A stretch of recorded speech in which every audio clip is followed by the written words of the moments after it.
Imagine a carefully constructed life, but it's not yours. An impeccable resume, an apparently stable marriage, well-educated children, paid bills, a solid career plan. To the eyes of the world, everything seems in place. But inside, something is deeply wrong. A silent restlessness begins to grow over the years. It's not exactly sadness. It's not depression in the clinical sense. It's as if the soul is screaming, suffocated under layers of obligations, social roles, and inherited expectations. It's the beginning of an internal rupture that Carl Jung called the midlife crisis, a phenomenon that, according to him, is not a psychological failure, but an urgent call from the authentic self, trying to emerge before it's too late. Jung observed in his patients that many arrived between the ages of 25 and 40 completely alienated from themselves. People who had perfectly followed society's script, but who, upon reaching the promised goals, financial stability, social status, professional recognition, found themselves facing a paralyzing sense of emptiness. Because deep down, they realized they had spent decades playing a character. A self shaped to please parents, teachers, partners, bosses, friends. A self designed to be accepted, not to be real. This disconnection, according to Jung, is the result of a life lived from the persona, the social mask that we are all forced to wear to function in the world. The persona is useful to a certain extent, but when it becomes the primary identity, the true self, with its authentic desires, unique talents, and deep vocation, is silenced. And the price of this is high: chronic anxiety, hidden resentment, existential fatigue, lack of meaning, a whole life spent trying to meet external expectations, without ever asking, what if all of this is an illusion? In this video, we will explore in depth what Jung discovered about this brutal process of alienation from the true self, and more importantly, how to begin the journey back. We will talk about the concept of conscious descent, how to recognize the layers of false identity you have accumulated since childhood, and the signs that time is running out. This video is not just a theoretical analysis, it's a mirror. Because if you are listening to this and feel that something inside you is trying to awaken, perhaps this is your soul asking for rescue. Most people live and die without ever knowing themselves. Carl Jung left us a warning. There is a point of no return. A moment when, if you keep postponing the reconnection with who you really are, the self may be lost forever. This video is a call to stop running, stop delaying, stop performing, because the true you, the one that existed before the masks, the expectations and the compromises, is still there, waiting to be rediscovered.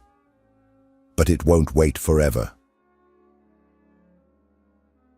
Carl Jung was clear in his warning.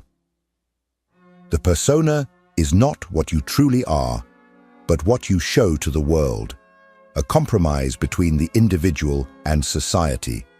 It is the public face of the psyche, a carefully constructed armor that allows you to function, interact, be accepted, and understood within the cultural and social standards where you are inserted. But there is a fundamental problem in this construction. Over time, you begin to identify with this mask. And the more perfectly it fits the world's expectations, the more it suffocates what is genuinely yours. Since childhood, we are encouraged, or rather, trained, to play roles. A boy who cries is reprimanded. Men don't cry. A girl who expresses anger is corrected. That's ugly, be nice. The student who questions too much is called a rebel. The adult who changes careers is seen as irresponsible. At every stage of life, small pieces of our true self are molded, suppressed, or discarded in the name of acceptance. The reward is clear: recognition, conditional love, belonging. But the cost is high: the loss of one's own essence. The persona starts as a tool for adaptation, but over the years, it becomes a psychic prison. The person who once pretended to be something they were not to please their parents, never stopped pretending. The professional who learned to behave in a cold and controlled manner to maintain credibility ended up believing they have no right to vulnerability. The mother who gave up her own dreams to be present lost even the memory of what she dreamed. Thus, dissociation is born. You keep functioning, but you are no longer there inside. And that is why so many people live in silence with an anguish they cannot name. It is not necessarily sadness, nor is it some visible great trauma. It is more subtle. It is the uncomfortable perception that everything is right on the outside, but wrong on the inside. That you smile, work, post happy photos, but feel that you do not belong to your own life. This happens because the persona, no matter how efficient it is not alive. It is a representation, a social avatar, and no one can feel complete representing a role for too long. Jung warned, the more we identify with the persona, the more we distance ourselves from the self. And this distancing is not just emotional, it is existential.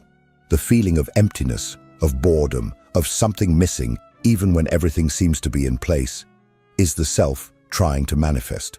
But most ignore the signs, because looking at the truth is uncomfortable. Because admitting that a false identity has been constructed can seem frightening.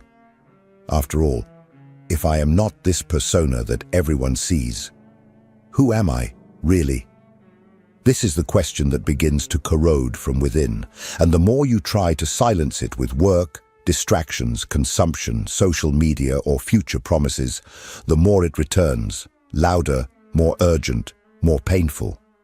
Because the self does not disappear. It just waits. But there comes a time when waiting is no longer enough. And it is at this point that something begins to crumble. An unease grows. A collapse approaches.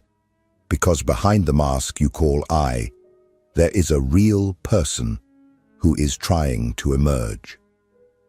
But before this reunion can happen, it is necessary to look at the roles you learn to play, the characters you assume to survive, please, or protect yourself. Because it is they who, without realizing it, you confused with your identity. And that is exactly what we will talk about in the next part. If this content is making sense to you, click the subscribe button and subscribe to the channel. Thank you for your support. You did not become who you are by chance. The person you see in the mirror today, with your decisions, your convictions, your behaviors, is largely the result of roles that have been conditioned since childhood. Roles that, in many cases, you never chose. They were assigned to you by your family, by school, by culture, by the system. And without realizing it, you accepted them. You learned to be the obedient child, the exemplary kid, the diligent student, the reliable employee, the responsible adult. Each of these roles came with an invisible set of rules. What you could feel, what you should hide, what was allowed to desire. Jung knew that society demands conformity. It needs stability, and for that, it shapes individuals from an early age. But the problem is that, by playing these roles for too long, you start to forget who you were before them. You confuse function with identity. The mother who gave up her own career to care for her children, for example, may begin to believe that her worth exists only while she is taking care of someone. The executive who spent decades competing in the corporate world may convince himself that his existence only makes sense if he is winning, even if it costs him his health, relationships, and inner peace. These roles are like psychic armors. They protect us, give us structure, offer recognition, but they also limit us. Because every time you sacrifice yourself to maintain a role, you kill a part of your true self. And the most perverse part is that often these roles are celebrated by society. The woman who never says no is praised as altruistic. The man who suppresses his emotions is seen as strong. The young person who gives up their own dream to pursue a secure career is called mature. But no one asks about the psychological price of this. No one sees the soul dehydrating behind the exemplary behavior. And here's the cruelest part. Over time, you start to depend on these roles to feel like someone. Without them, the fear of emptiness arises. After all, if you stop being the successful professional, who is left? If you cease to be the perfect daughter, what happens to the love you receive? If you abandon the character, will you still be accepted? That's why so many people live in internal prison, maintaining routines they hate, sustaining relationships that no longer make sense, hiding in personalities that no longer reflect who they are, all out of fear of losing the false security that the roles offer. But this security is an illusion, because there comes a moment, usually between the ages of 25 and 40, when the soul begins to demand authenticity. And it doesn't ask gently, it demands, it screams, it creates symptoms. It is at this point that existential crises, emotional collapses, and silent outbursts that no one sees begin. They are not signs of weakness. They are attempts to awaken. They are the self saying, "You abandoned me for too long. Now, it's my turn." Jung understood that behind every collapse, there is a chance for rebirth. But this rebirth does not happen without pain, because it requires the deconstruction of the roles you believed were you. It requires courage to disappoint others, to lose status, to step out of autopilot and ask the questions you have avoided for decades. And these questions are the beginning of the process that Jung called conscious descent. The moment when you finally look at yourself with brutal honesty. This is what we will talk about next. How to start this internal journey without masks, without roles, and without excuses. The descent begins now. Most people believe they are suffering from stress, anxiety, or depression. They look for external explanations: excessive work, financial instability, relationships that don't work. And yes, all of this can be part of the problem. But in Carl Jung's view, the hole is much deeper. What you call depression, this fatigue that doesn't go away, this apathy that has no apparent cause, this feeling that everything has lost its color, can be something much more radical.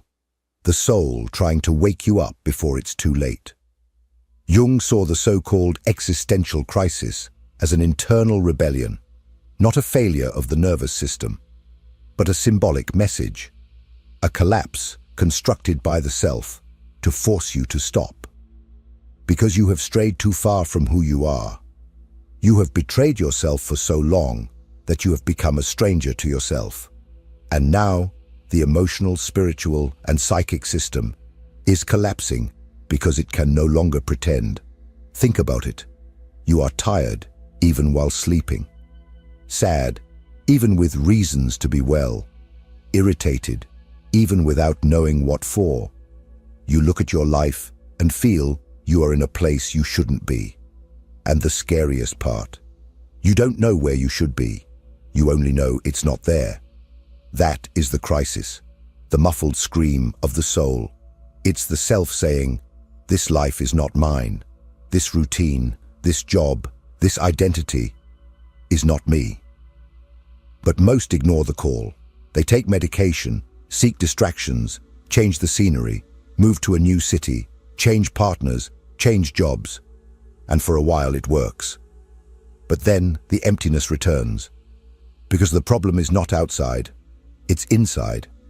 And as long as you don't reconnect with the most authentic part of yourself, the disconnection will continue to scream, louder, with more pain, more despair. Jung did not see this as pathology. He called it a symptom of separation from the self. Something inevitable when you spend years pleasing others, meeting expectations, suffocating desires, postponing dreams. It's like a plant that doesn't receive light. It doesn't die all at once. It wilts gradually, and you are wilting. Every day you say yes when you mean no. every goal you pursue just to show others you are capable, every version of yourself you perform to fit in. And here's the key point. Suffering is not a sign of weakness. It's a sign that there is still life within you. Because if you were completely dead inside, you wouldn't feel anything anymore. But you do feel. And feeling, even if it hurts, is a call to reconnect. The true self wants to return, but it demands space. It demands silence, courage, and truth. You need to start listening to that scream, not with fear, but with respect. Sadness has a function. The crisis has a language. And if you learn to decode it, you can transform it into a portal. Jung said that what we do not confront in our unconscious appears in our life as fate. In other words, either you face who you really are, or you will spend your life being sabotaged by everything you tried to bury. But how to start this process? How to reconnect with who you were before you learn to pretend? How to identify which parts of your life are real and which were created just to please others? This is exactly what Jung called conscious descent, a deep and brutal dive into one's own psyche. In the next part, we will understand how this process works and why it is painful, necessary, and transformative. Carl Jung believed that true transformation does not happen through a blind pursuit of happiness, but rather through the courage to face pain. He called this process conscious descent. It is not beautiful nor inspiring in the conventional sense. It is messy, uncomfortable, and often devastating. But it is necessary, because the only way to rediscover who you are is by dismantling, piece by piece, who you learn to be. The conscious descent begins with a choice: to stop pretending, to stop sustaining relationships that have already died, to stop following routines that you hate, to stop repeating mantras of gratitude for a life that does not nourish you. It does not mean going out and destroying everything. It means starting to ask, with brutal honesty, is this mine, or did I just accept it because it was expected? Simple questions, but they act like internal dynamite. If no one were watching me, how would I live?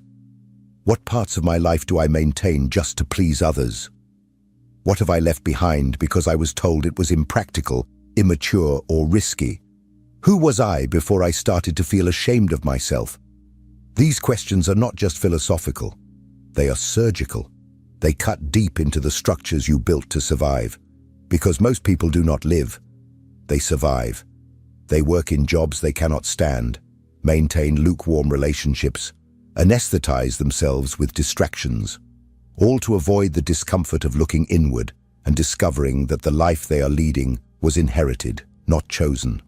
The conscious descent requires you to face your shadow, all the desires, impulses, and dreams you buried out of fear of rejection, failure, or judgment. It demands that you dismantle your persona, accept that some people will be disappointed by your truth, that some relationships will end, that you may have to start over, but that is the price of authenticity. Reconnecting with the self requires losses of what is false, illusory, and convenient. Many people avoid this process because it hurts, but Jung was straightforward. One does not become enlightened by imagining figures of light, but by making the darkness conscious. In other words, it is not by fleeing from pain that you free yourself. It is by going through it. Pain is the path. Sadness is the compass. Anger, frustration, and emptiness are signs that something within you is ready to be rescued. And the truth is that even if you try to avoid this process, it will find you. Sooner or later, your soul will sabotage you if you continue to ignore its call, whether through emotional crises, impulsive decisions, physical collapses, or sudden breakups, because the true self has a limit. And when it can no longer be ignored, it tears everything down. The conscious descent is the first step to stop surviving and start living. But it is not the end. After dismantling everything that is false, a new challenge arises: to rebuild a life that is in alignment with who you truly are. And this requires difficult choices, detachment, and, above all, the courage to disappoint those who only loved you while you were predictable. In the next part, we will talk about this breaking point, the moment when time begins to run out, when postponing reconnection is no longer an option, and the self begins to die in silence. We will discuss the point of no return, and what happens when you leave for later what you should be doing now. If what you're hearing resonates with you, you'll find real value in my ebooks. Beyond the Shadow breaks down Jung's core ideas, while Dialogues with the Unconscious gives you a 30-day path to apply them in your life. Both are linked in the pinned comment. There comes a moment in life when procrastination becomes a slow form of psychic suicide. When you already know, even if intuitively, that something needs to change, but you keep pushing it aside. You say you will leave that job when you are more stable, that you will end that relationship when the other person is ready, that you will start writing, painting, dreaming when you have time.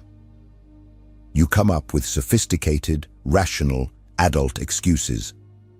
But the harsh truth is one: you are drifting further away from who you really are.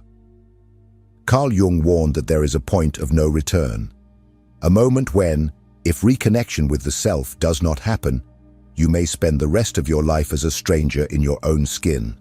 And the worst part?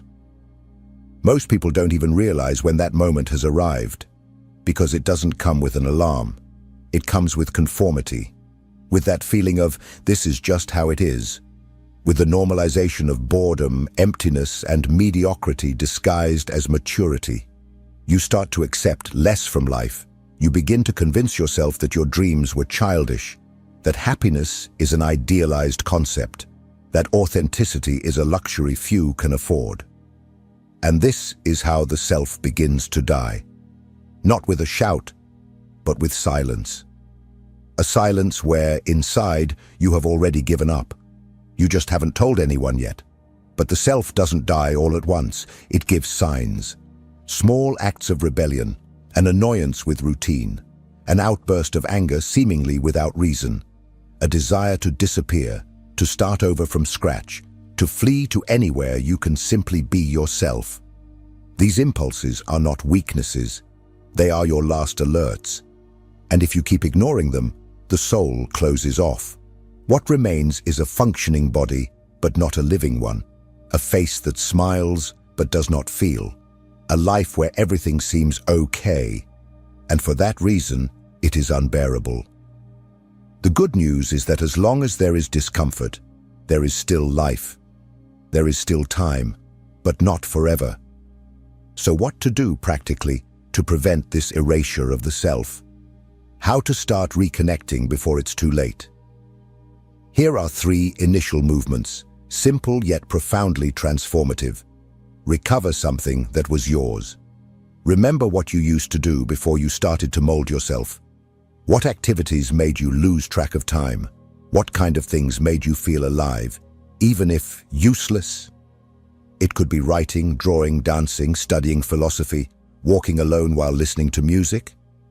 Resume at least one of those activities, not to be productive, but to remember who you were before the performance.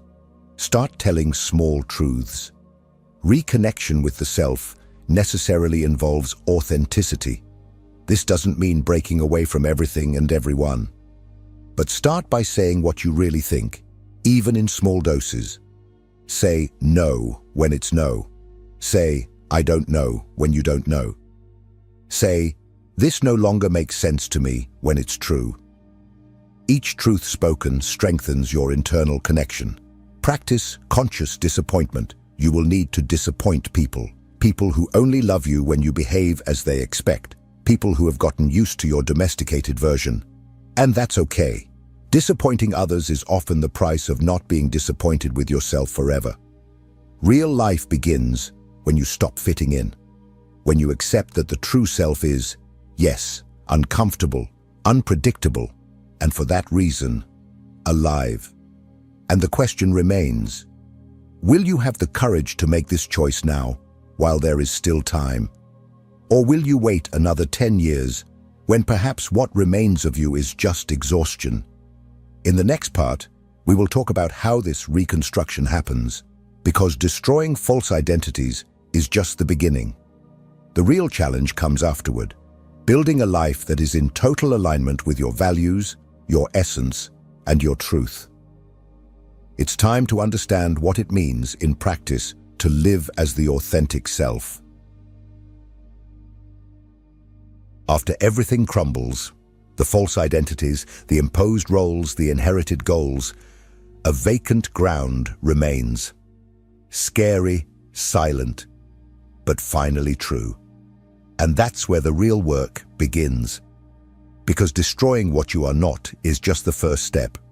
The true journey is the construction of a life that aligns with who you truly are. Not what others expect of you, not what society validates, but what your soul demands, even if the whole world doesn't understand. This reconstruction is not about creating a new persona. It's about giving concrete form to the self. Jung said that the self is the archetype of wholeness, the integration of everything you are, light and shadow, reason and instinct, will and fear. Reconnecting with it means taking the radical responsibility to live a life with real meaning, even if it puts you on a collision course with everything that once seemed safe. But where do you start? With discomfort. Yes, discomfort is your new guide. If you are comfortable all the time, you are probably still acting. The true self is not domesticated.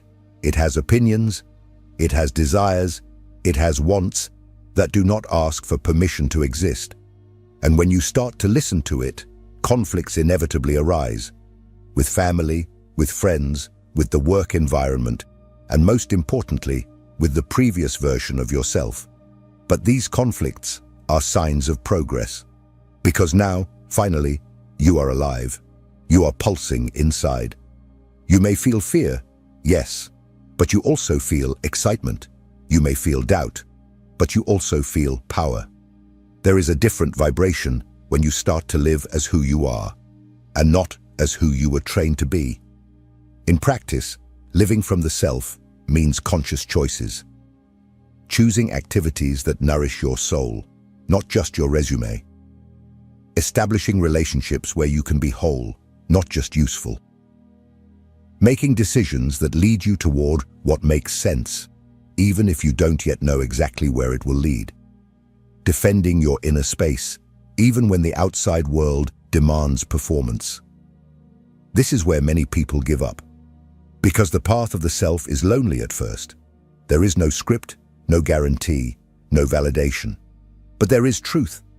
And a life based on truth, no matter how challenging, is infinitely lighter than a life sustained by lies. Jung said that the greatest privilege of life is becoming who you really are. But this is not an automatic right. It is an achievement, a continuous process. You will need to relearn to listen to yourself. You will need to endure the loneliness of not fitting in. You will need to say goodbye to parts of yourself that have been functional for a long time, but that no longer have a place in your new story. And this new story is not built in a hurry. It is built with presence, with small daily choices toward authenticity, with rituals that reconnect you with your essence, meditation, writing, silence, nature, art, with the courage to expose yourself even when you are still discovering who you are. Living from the self is being whole even amidst chaos. It is staying true even when everything asks you to give in. If you have made it this far in this video, you may be at this exact point in the journey. With the masks on the floor, looking at the shards and trying to understand how to rebuild everything, but this time, for real. And if that is your case, I want you to comment below. It's time to be me. This will be your commitment to the process. The first brick of a new life. If this message resonated with you like the video, share it with someone who needs to hear this. And above all, keep going. Because the next video is also essential on this journey, and your soul is just beginning to awaken.